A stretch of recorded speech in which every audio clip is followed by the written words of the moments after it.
Matheus Pereira, muito bom dia, meu amigo. Seja bem-vindo. Quinta com a Pátria, aqui no Bom Dia Agronegócio.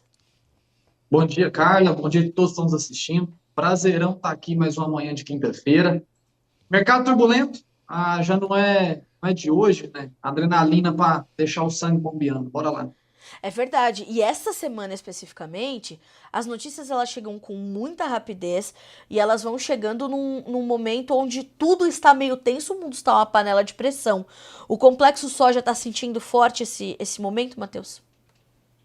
Sim, Carla, é um momento especulativo, né? Toda essa retórica construída sobre a Europa, né? E toda essa pauta ideológica sobre desmatamento vem causando realmente uma certa preocupação, né? Vale lembrar que a Europa não tem relevância na nossa importação, das importações da soja in natura do Brasil, porém ela representa quase um terço, né? Ou até mais do que isso em alguns anos especificamente, das importações de subprodutos, né? No caso, o farelo é realmente um grande player, né, importador aqui do derivado da soja do nosso país. Então, sim, é uma pauta que vem trazendo uma preocupação, né, no mercado no curto prazo. O farelo de soja ontem já perdeu bastante, hoje volta a recuar, agora perde mais de 1%. Como é que você está avaliando essa reação do mercado diante dessa possibilidade de realmente a entrada em vigor da lei ser adiada, Matheus? Sendo realmente adiado, havendo essa confirmação, o mercado pode sentir ainda mais ou já vem precificando e quando for efetivado, o efeito ali para o farelo pode ser um pouco mais contido?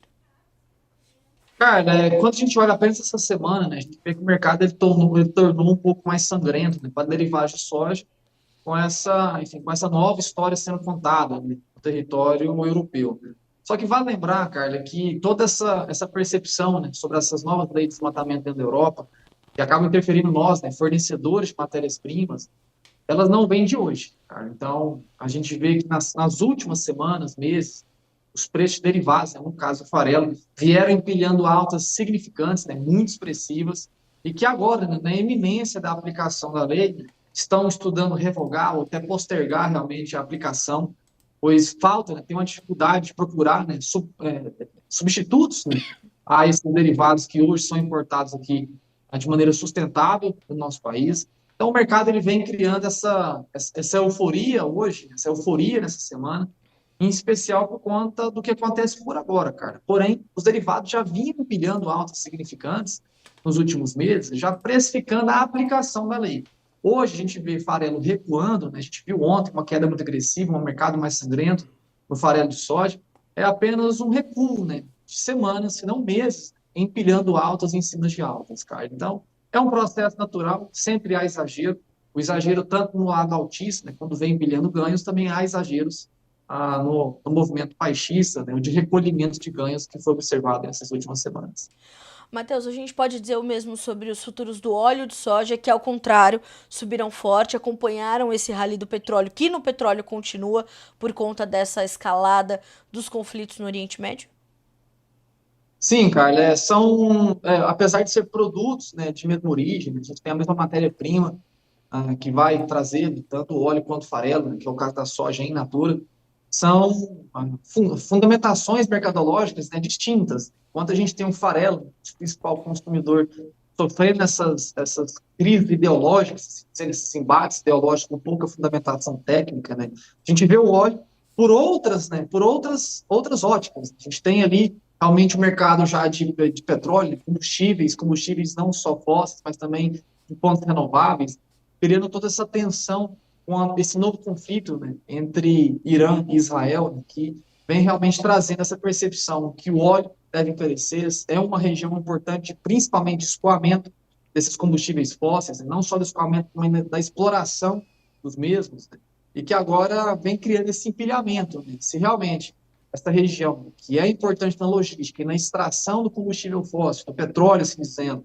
ela pode entrar em conflito geopolítico, né, uma crise humanitária como já tem presenciado por agora, restringindo a oferta, encarecendo o frete na região, os substitutos, né, como é o caso do óleo, para biodiesel, né, vem criando esse suporte, pois cria essa percepção que vai ter migração de demanda gradativa, né, para substitutos do petróleo, né, substitutos do combustível fóssil. Pô, cara. Então, São variáveis distintas, né? Apesar de tratar de produtos ali que, em tese, né, parecem ser semelhantes.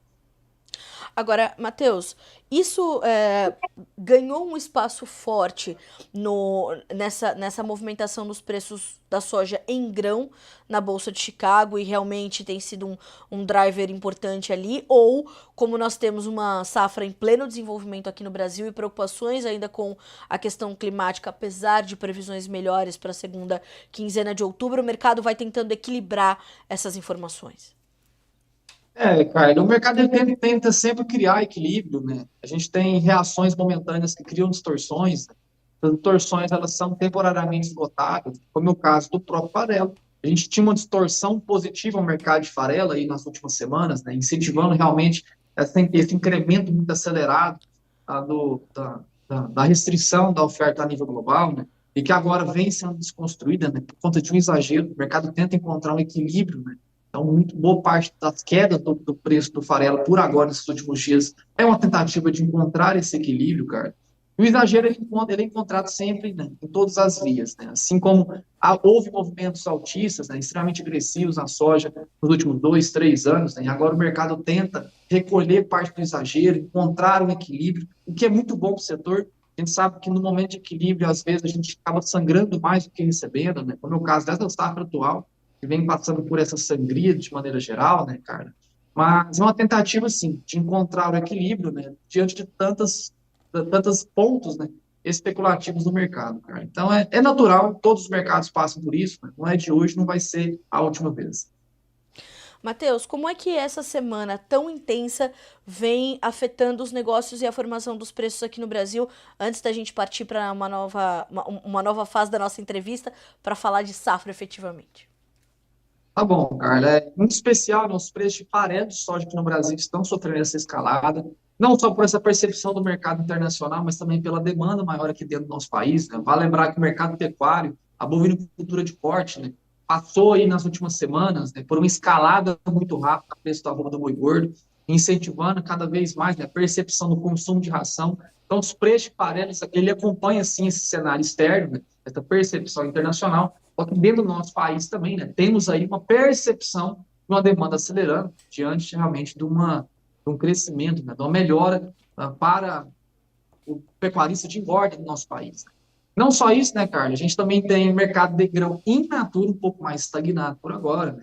Temos a referência dos preços internacionais, Chicago, estagnado nos últimos dias e semanas, né? Sem força para realmente justificar ganhos elevados, sem pressão realmente para justificar quedas abruptas, o mercado lateralizado, que vem sendo equilibrado também com dólar mais estável, prêmios mais estáveis. Então a gente tem observado de maneira geral, né, Carla, a tríplice o tríplice pilar, assim dizendo, na composição dos preços da soja no Brasil, prêmios, Chicago e dólar, eles estão ali de maneira mais estabilizada nos últimos dias, né? Mostrando, né, exemplo prático, né, no mercado físico brasileiro, né? Existem regiões mais industrializadas no nosso país, como a região central, como o caso do estado de Goiás, como o caso da região 63 Sul, dentro do estado do Mato Grosso, como é o caso de algumas partes de Minas Gerais, Paraná, aonde a soja disponível vem subindo dia após dia, por escassez do grão comercializado.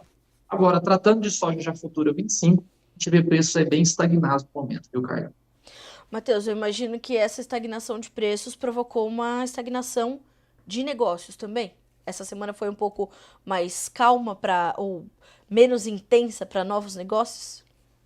Sim, cara, é uma semana mais lenta, né? O produtor está um pouco afoito. É claro que essas últimas 2 semanas em especial, cara, ela foi marcada por um evento atípico no nosso país. Grandes empresas da distribuição do nosso país, enfim, passando por crises financeiras, né? Algumas em recuperação judicial, algumas tentativas de recuperação judicial, causando esse medo, né? Essa necessidade de uma reprocura. São muitos clientes pátria hoje, né? Distribuídos em todo o Brasil. São mais de 2.600 clientes no país hoje, né? Foram muitos os relatos que chegaram até nós, os nossos próprios clientes, nessa dificuldade agora de entender o que eu comprei, posso receber, será que eu já vou atrás de uma nova fornecedora? Então, os negócios pontuais que estão sendo realizados por agora, cara, elas vêm mais essa necessidade de rearranjar a logística, né? A logística, ela foi problematizada. Então, grandes empresas de distribuição que não conseguirão, né, honrar os seus compromissos de entrega agora nessa reta final de ano, né, já na iminência de plantio. já dias, se não para algumas regiões, talvez até horas, né, de iniciar plantio agora nessa reta final de semana, né, que a gente tem uma dificuldade, né, de entender qual vai ser realmente a distribuição. Será que todos que fizeram pedidos, que tinham contratos, receberão esses produtos? Então, os negócios eles estão sendo estimulados agora mais pelo medo da dificuldade logística, né, cara, de rearranjar a entrega desses produtos, né, que eram garantidos por empresas que passam agora por dificuldade financeira.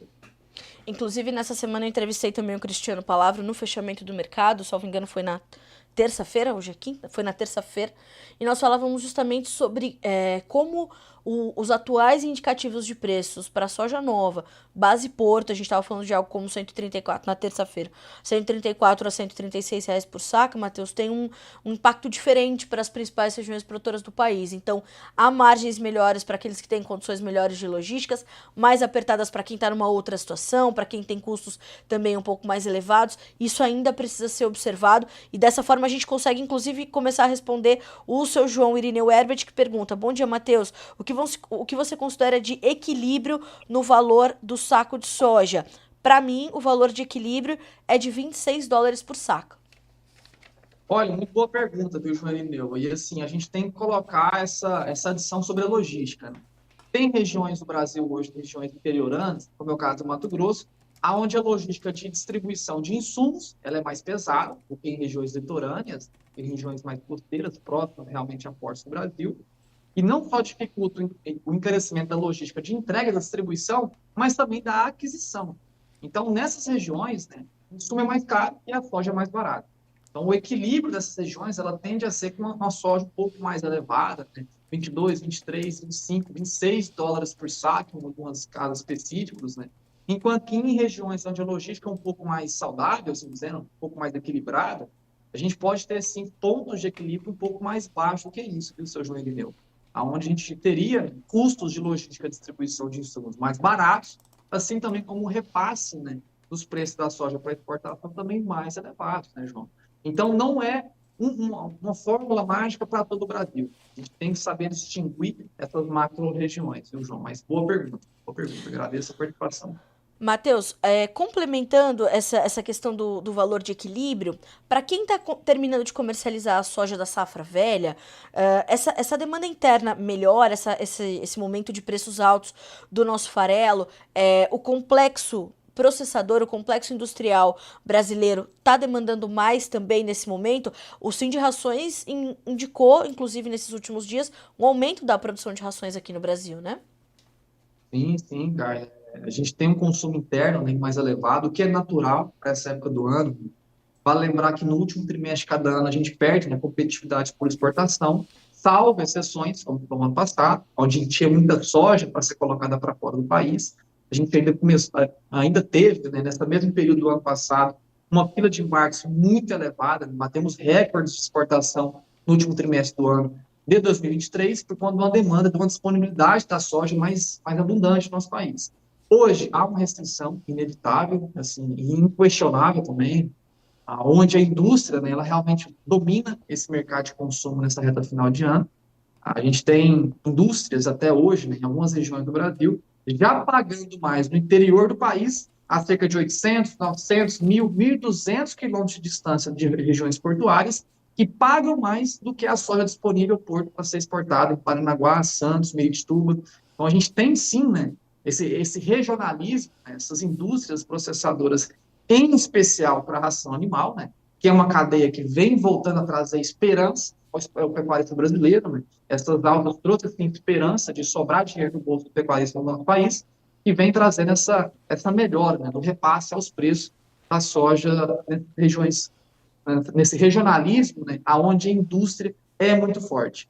Só para efeito de comparação, cara, a gente teve clientes, né, na última semana que chegou a vender soja a R$ 143 por saca dentro do Mato Grosso. Regiões ali populadas por indústrias de consumo de soja, né, que realmente pagam ali 15, quase R$ 20 acima do que pagaria a exportação do nosso país. E o porquê disso? Escassez do grão comercializado no nosso Brasil, né? Então, trazendo, sim, essas melhores preços ao mercado regional. Bom, Essa é uma informação muito importante, porque tem muita gente ainda terminando de comercializar essa soja. Boas notícias, portanto, vindas da demanda interna. E você traz essa questão dessa oferta muito enxuta, o que nos puxa um gancho, Matheus, para falar da safra 24-25. No final da última semana, a Pátria trouxe o seu levantamento mostrando 2,6% do plantio concluído na área cultivada com soja no Brasil. A gente consegue trazer pouco mais de 3% nesse momento, ou conseguimos avançar um pouco mais. Eu tenho aqui o seu Newton Della Villa, dizendo assim, ó, bom dia, Newton, em Sinop, pouca chuva, esse ano um atraso no plantio vai deixar uma janela menor para o milho 25 e o bicho vai pegar. Matheus, que momento é esse para a nossa safra? Na nossa última conversa você dizia, Carla, sim, há preocupações com o clima nesse momento. Quem fala que nunca sujou, né, o sapato na roça. E a gente continua com essas chuvas ainda muito escassas, mas a previsão de melhora para a segunda metade de outubro. É nisso que a gente tem que se focar agora, ou olhar para o momento atual ainda exige ou ainda acende alguns sinais de alerta importantes? Olha, sim, tem alertas importantes aí no radar de curto prazo, cara. A gente vai atualizar o nosso progresso de safra na sexta-feira, né? É muito provável que a gente salte para a próxima até de 4%, 4,5%, um ritmo mediano, viu, Carla? Vale lembrar que é diferente do ano passado. O ano passado tivemos aquelas rodadas de chuva do final de agosto, né?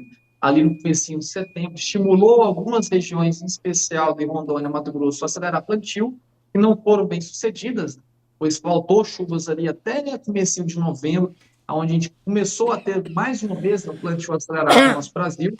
Esse ano é diferente, tá? Esse ano a gente vive um cenário de neutralidade do Ninho 3.4, né? Podendo até a recorrência de um El Niño lá em 2025, mas vamos falar disso só depois, quando a gente tiver mais produtividade. Estamos sob neutralidade. O padrão, por agora, ele é um padrão onde justifica uma normalidade das chuvas na segunda quinzena de outubro. É preocupante a gente colocar a chuva se estabelecendo de maneira constante na segunda semana de outubro? Preocupa sim. A janela de segunda safra do milho aqui no nosso Brasil. A gente tem que lembrar que em anos de laninha, né, as chuvas se estabelecem um pouco mais cedo, como foi o caso de 2020, 21, 22, onde tivemos chuvas um pouco mais estabelecidas, abrindo a janela um pouco mais saudável, assim dizendo, para a semeadura do milho segunda safra, né? E que agora, a gente colocando soja em meados de outubro em diante, voltando a acelerar plantio somente no mês de novembro, grande parte do Brasil, né? Salvo exceções do Mato Piba, do norte e nordeste brasileiro, do extremo sul do nosso país, que ainda vai semear um pouco mais tarde, tá, cara? A gente ainda tem, sim, uma preocupação, né? No nosso país, o estabelecimento de segunda safra, né? Hoje, o ciclo médio da soja no Brasil, ele gira em torno de 112 a 118 dias. Quando falar de segunda semana de outubro, estamos falando que a soja ficaria pronta ao final de fevereiro, ao começo de março, tá? Que já não é a janela ideal de plantio de segunda safra no nosso Brasil. Então, meu caro amigo, talvez não você, produtor, que vive sofrendo com isso todos os anos, mas aqueles que falam de maneira inconsequente, né, aqui, né, no meio de comunicação, ali falando que não tem efeito, meu amigo, vai no campo, sai desse ar-condicionado seu, vai olhar o que acontece. Tá? Não tem como, não existe matemática que faça para que a soja antecipe de 115, 120 dias para 80 dias, a não ser que falte chuvas, né? Aí cria uma catástrofe produtiva que é favorável ao mercado, mas em ciclos regulares, segunda quinzena de outubro, começo de novembro, já são janelas de semeadura no centro-oeste brasileiro, que vai sacrificando, né, a janela de segunda safra do milho no nosso Brasil. Muito cuidado, realmente, com quem tenta distorcer por falta de conhecimento dentro da fazenda, dentro da porteira, né, cara? É isso que a gente fica sempre alertando. Com certeza. Matheus, essa condição que nós estamos observando agora e essa necessidade de levar o plantio um pouquinho mais adiante, então nessa segunda semana de outubro, isso traz um comprometimento à produtividade da soja para algumas regiões. A gente está aqui recebendo outras informações, né? Como o Igor Guimarães, que está aí no seu estado, em Goiás, e diz pouquíssima chuva e previsões nada boas. Isso já pode começar a comprometer a produtividade ou as sementes a expressarem o seu potencial produtivo, porque eu quero entender um pouco mais, Matheus, dessas chuvas que estão previstas para chegar. Elas vão chegar numa abrangência melhor, né, numa distribuição melhor, porém, os níveis de umidade no solo estão baixíssimos, as temperaturas nos solos estão elevadíssimas e tudo isso precisa se equilibrar para que a semente encontre um ambiente confortável para ela expressar o seu potencial produtivo e o seu vigor, né? Exatamente, Carlos. Ó, muito bom ponto citado, tá? E um fator a ser considerado é o quê? Essas primeiras chuvas que chegam depois de períodos longos de seca, elas necessitam ser aquelas chuvas torrenciais, aquelas chuvas muito fortes, né? Chuvas de 20, 15 milímetros, até 30 milímetros em uma região, às vezes ela não consegue proporcionar um reabastecimento hídrico do solo. Por quê? Porque são regiões que já estão muito quentes, uma pressão atmosférica muito intensa, eleva as taxas de evapotranspiração no sistema solo e planta, chuva cai, abriu o tempo, mostrou o sol, aquela água evapora, né, em questões de horas, se não poucos dias. Então, realmente, as primeiras chuvas necessitam ser chuvas mais intensas, recorrentes, né, para quebrar essa tensão superficial, reduzir realmente esse calor atmosférico, né, para a gente ter realmente chuvas que não só caem, mas permanecem no solo. Isso é muito importante, né, a gente construir capacidade de campo, que é o quê? É encher a caixinha do solo de água. Não é uma, duas chuvas, como alguns ficam citando, né, que vai conseguir recompor essa caixinha, essa capacidade de campo do solo na região central brasileira, em especial no nosso Cerrado, né, que é um bioma mais seco e é onde se concentra grande parte da produção de soja no nosso Brasil. Tá? Agora, essa falta de chuvas, por agora, Carla, ela causa uma redução do teto produtivo no nosso país da própria soja? Ainda não. Existem casos, né, exceções, cara, não vou falar de maneira geral, tá, mas existem exceções, aonde já há materiais genéticos, né, que foram aprimorados para serem semeados nessa primeira quinzena de outubro. Tá? Como algumas partes da Rondônia, como é o caso do Noroeste do Mato Grosso, como é algumas partes do Paraná, aonde, né, a tecnologia, né, as grandes fabricantes de tecnologias para a semente, né, já aprimoraram materiais genéticos para serem estabelecidos na primeira semana de outubro e se adequam ao calendário fotossintético, tá? A intensidade de luminosidade por dia nessas regiões, né? E que, se forem postergados com a semeadura na segunda quinzena de outubro, no mês de novembro, ela já entra com esse material genético específico, né, deslocado do calendário fotossintético. É a maioria do Brasil? Não. A maioria do Brasil consegue estabelecer uma cultura saudável na segunda quinzena de outubro, o mês de novembro, até a segunda semana a segunda quinzena de novembro, né? Ainda tem estabelecimento de culturas ali razoavelmente saudáveis no nosso país, cara. Então, o potencial produtivo no Brasil, ele vem sendo reduzido de maneira agressiva por falta de chuvas por agora? Ainda não. Uhum. Ela impacta realmente na janela de plantio da segunda safra. Falar hoje sobre redução do teto produtivo da soja verão no nosso Brasil ainda é prematuro. A gente tem que estabelecer, tem que observar se essas chuvas serão, chegarão e continuarão, né, essas próximas semanas para o nosso país. Para aí sim determinar se a gente tem teto produtivo mantido ou se a gente já está reduzindo o potencial máximo da safra brasileira. Excelente.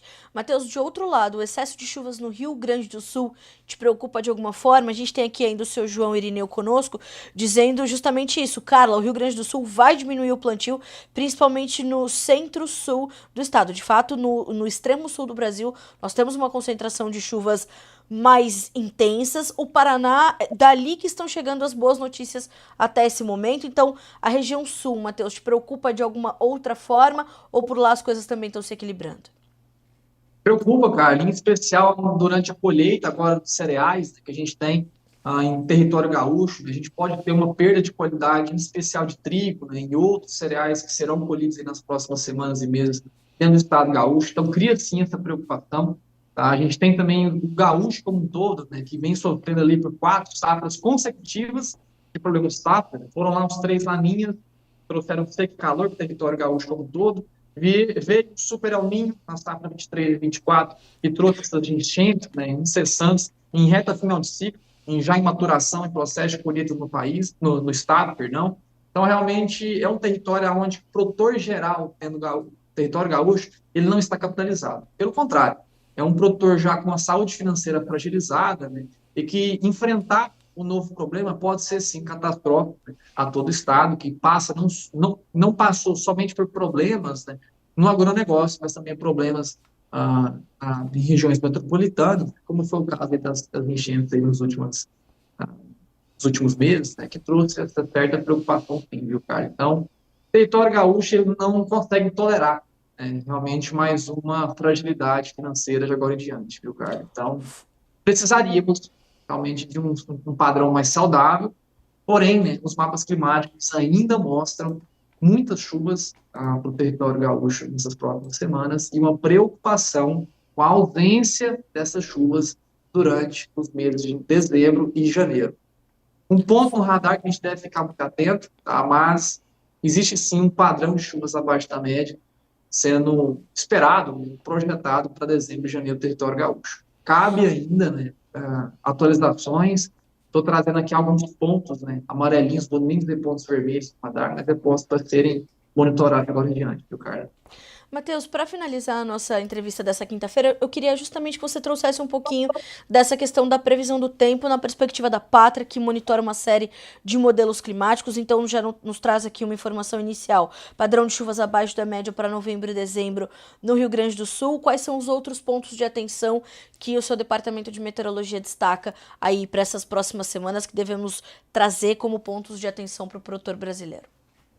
Carla, vamos até sair do protocolo aqui. Estou Vamos. bonitinho demais nessa foto aqui. Vamos sair um pouquinho para a gente falar um pouco mais de tecnicidade. Estava abrindo o nosso sistema aqui para mostrar para vocês o seguinte. A gente tem, né, cara? Me diga se consegue enxergar por aí, não, tá? Talvez eu aproximo mais. A gente tem um padrão para novembro agora, né? Trazendo chuvas abaixo da média para a região amazônica durante o mês de novembro, o que não é uma grande preocupação, tá? A região amazônica durante o mês de novembro é uma região muito chuvosa. Talvez reduzir um pouco dessas chuvas distribuídas acelera até a capacidade de plantio dessa região, tá? A Amazônia, quando eu digo Pará, grande parte do Tocantins. Porém, a mesma falta de chuva durante o mês de novembro preocupa a região do sudeste de Rondônia, juntamente com o noroeste do estado do Mato Grosso. Tá? Quando a gente vai olhar o dezembro, já também é uma preocupação. Tá? Porém, são mapas que estão mudando com muita agressividade, viu, meus amigos? A gente tinha, né, até 2, 3 semanas atrás, uma falta de chuvas generalizadas para toda a região central brasileira. A gente já começou a ver previsões que trazem, né, mais umidade do Oceano Atlântico, né, melhorando realmente a percepção das chuvas, em especial para o oeste baiano, o sul do Tocantins, né, o nordeste do estado de Goiás, o norte do estado de Minas Gerais, porém um centro-oeste ainda, né, com chuvas abaixo da média. De todas as regiões, né, entre novembro e dezembro, o que mais nos preocupa tem sido o estado do Mato Grosso do Sul, tá? Nossos compatriotas sul-mato-grossenses ali, a gente tem uma preocupação ali, um alerta vermelho piscando para o estado do Mato Grosso do Sul, precisaremos de monitoramento muito preciso aí para vocês no sul do Mato Grosso do Sul, juntamente com o estado de São Paulo e o norte do Paraná. Então, são regiões ali que durante o mês de dezembro, né, vai pegar muita soja transitando de vegetativo, começando a entrar em reprodução em algumas poucas regiões, porém, sim, é uma preocupação eminente ali, viu, cara, que a gente pode precisaremos de monitoramento por agora. Não, não é uma safra comum, já é possível perceber, né, Matheus? Que nós já temos um cenário bastante heterogêneo nesse momento, quando a gente olha para esses modelos climáticos, e esses sinais de alerta, eles ainda vão, portanto, eu imagino, garantir uma volatilidade ainda bastante intensa para o mercado, portanto, daqui para frente. Exatamente. Eu vim aqui tá tentando me mostrar só mais um mapinha, cara. A gente tem mais À minutinho vontade. aí? Claro, à Olha vontade. só. Eu trouxe aqui também, cara, os mapas de curto prazo, né? Como que está a distribuição de chuvas agora do dia 3 ao dia 8 de outubro, tá? Esses próximos 5 dias agora, a partir de hoje. A gente tem, né, essa ausência das chuvas na região central brasileira, modelo europeu, contraposto com o modelo americano. Quando os dois modelos, né, cara, eles mostram essa semelhança nas leituras, aumenta a taxa de assertividade dos modelos, que são dois modelos matemáticos, né, distintos que trazem previsões semelhantes, aumentando a assertividade. Temos uma região central, então, dia 8 de outubro, mais seca do que o comum, região amazônica já regando, né, juntamente com o agraciado estado da Rondônia. E quando a gente desce um pouquinho mais, Carla, voltando aqui, deixa eu pegar meu mouse, aqui, né? Saindo totalmente do protocolo aqui, né, cara? Assim que é bom. Temos da semana, dia 8 de outubro ao dia 13, né, já virando, se aproximando da meados do mês de outubro. Olha só, já temos mais chuvas chegando na região central brasileira, pelo modelo europeu. cara. Porém, quando a gente transita para o modelo americano, há uma distinção de até onde essas chuvas chegarão, né? A gente vê modelo Hum, europeu mais assertivo, mostrando chuvas para o Vale do Araguaia, no Mato Grosso, mostrando uma distribuição de chuvas bem saudável para o estado de Goiás, e que no modelo americano ele não é confirmado. sim. Então, temos essa distinção, tá, que traz essa preocupação sobre essas micro-regiões dentro dessa macro-região tão importante do Centro-Oeste. Porém, é nítido, né, que toda a distribuição de chuvas começa a melhorar na viradinha do mês de outubro, na viradinha de quinzena do mês de outubro. É o padrão climático que vai mudando, né, Matheus? A gente precisa ver agora se isso vai se confirmar. E eu quero muito te agradecer por essas informações tão ricas, esses mapas atualizadíssimos aqui para nossa audiência. Isso é ouro para o produtor e é isso que vai ali direcionar, portanto, o mercado a partir desse momento, a partir desse ponto. Matheus, para nós finalizarmos, né, a nossa quinta com a pátria dessa semana, o Fernando Nascimento tá te perguntando assim, ó, por que a soja aqui no Rio Grande do Sul não decola, não passa de R$ 125 por saca? Ele refere-se à soja da safra 23/24. A gente tem uma resposta para o Fernando? Com toda certeza, meu amigo Fernando. O estado do Rio Grande do Sul, né, é um estado que coloca muito paridade de exportação na precificação da soja. Tá? Não só isso, o Rio Grande do Sul é o estado que tem mais ainda, né, alocação de soja disponível. Né? De todos os demais estados, hoje o Brasil ele tem cerca de 12% apenas da soja ainda não comercializada do ciclo 23/24. Brasil, com 12% do Brasil que ainda tem essa soja em mãos. Quando olha apenas o estado do Rio Grande do Sul, a gente já ainda está próximo de 40% da soja total gaúcha não foi comercializado no estado. Né? Então, o Rio Grande do Sul ainda, né, dentro de toda a região brasileira, é um estado que ainda possui grandes estoques de soja disponível. Né? É comum do produtor gaúcho, a gente vê clientes do estado do Rio Grande do Sul que seguram 2, 3 ou 4 safras, né, consecutivas estocadas. Né? Então, é tradição, né? Vou dizer que é comum, mas é algo que assim, a gente observa no dia a dia, né? E não só isso, é o estado que ele tem essa paridade, essa relação com a exportação muito elevada, né? Não tem esses ágeis, né? De indústria, né? De retenção, como é grandes partes ali, algumas partes do Paraná, né? A parte do estado de São Paulo, como é aqui dentro do estado de Goiás, algumas partes do Tocantins, também dentro do Mato Grosso, né? Onde a indústria local, né? Esse distanciamento do canal de exportação, consegue pagar ágeis muito elevados, porque realmente a indústria nossa local, ela teria uma dificuldade muito grande, né, na originação, de deixar sair essa soja aqui de dentro desses estados importantes, né, grandes ali consumidores locais da soja. Então, a explicação ela vem dessa paridade de exportação enfim, o estoque, né, muito elevado a nível estadual. A nível nacional, a gente tem uma restrição, a nível estadual, né, regionalismos, sempre cito isso, não existe uma fórmula mágica para todo o Brasil, mas regionalismos devem ser levados em consideração e que acaba afetando negativamente, né, na reconstrução dos preços aí desse território gaúcho. Bom, Matheus, quero muito te agradecer mais uma vez por estar conosco nessa quinta-feira. Sempre bom receber você aqui no Notícias Agrícolas com informações, como eu falei, muito ricas para a nossa audiência. E tô te esperando já quinta-feira que vem para a gente saber se essas chuvas começam a se confirmar, começam a chegar e trazer um pouco mais de tranquilidade ao produtor brasileiro. Meu amigo, muito obrigada mais uma vez.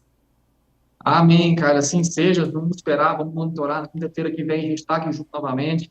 E a gente tem sempre eu tenho sempre esse cuidado, né, cara, em querer mostrar realmente muita coisa aqui, né, a gente sabe que às vezes a gente não tem a todo tempo, né, são uma infinidade de informações aqui na Pátria, a gente estuda, né, são uma infinidade de analistas que estão aqui estudando. Eu sinto na pele a mesma dor que essa pessoa que eu estou conversando, né, que é o produtor rural, família inteira de produtores, eu sei o quanto que é doloroso agora, né, a gente está só orando por chuva. Às vezes a gente até esquece do mercado nessa época do ano, a gente quer saber se vai chover para a gente começar um novo ciclo, né? Então, é uma dor compartilhada, acabo sentindo aqui também, né? Por isso a gente quer cada vez mais ajudar aqui o setor do nosso país, Carla. Mas agradeço mais o espaço, abração a ti, abração a todos, fiquem com Deus.